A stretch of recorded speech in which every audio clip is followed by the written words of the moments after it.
پھر یہ ہوگا کہ اس ریجن میں اور مختلف ریجنز میں یہ جو ساؤتھ ایسٹ ایشیا ہے اور ویسٹ ایشیا ہے، اس سے جڑے ہوئے جو بہت سے ریجنز ہیں، جیسے کہ سینٹرل ایشیا ہے، اس کے آگے یورپ ہے، مڈل ایسٹ ہے، یہاں پر نئی صف بندیاں ہوں گی،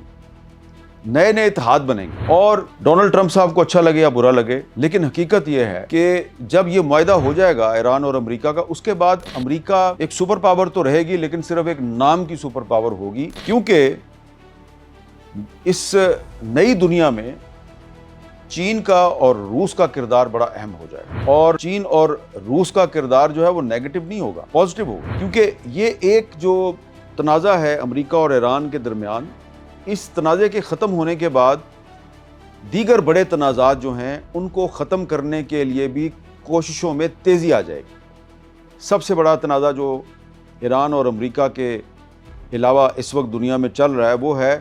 روس اور یوکرین کی لڑائی۔ روس نے یوکرین پر حملہ کیا تھا اور یوکرین اور کچھ یورپی کنٹریز جو ہیں وہ مزاحمت کر رہے ہیں، تو اس میں ترکی جو ہے وہ کردار ادا کر رہا ہے۔ ترکی میں روس کے اور یوکرین کے مذاکرات چل رہے ہیں، اور ترکی اس میں پوری کوشش کر رہا ہے کہ روس اور یوکرین کے درمیان کوئی مفاہمت کروا دی جائے، اور اس میں ترکی کو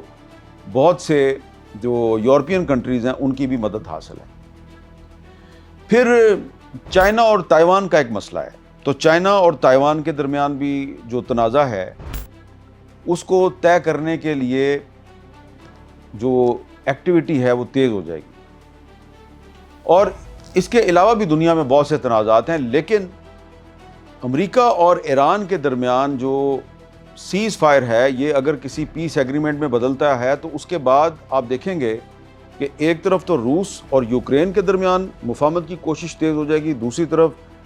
چائنا اور تائیوان کے درمیان معاملات طے کروانے کی کوشش تیز ہو جائے گی، اور اس کے بعد اس خطے میں کچھ ریجنل الائنسز بنیں گے، علاقائی اتحاد بنیں گے۔ اور اس میں جو ایک اہم ترین اتحاد بنتا ہوا نظر آ رہا ہے وہ یہ ہے جی، پاکستان، سعودی عرب، ترکی، ایران، قطر، اور اس میں آذربائیجان اور کچھ دیگر سینٹرل ایشین اسٹیٹس بھی شامل ہو سکتی ہیں۔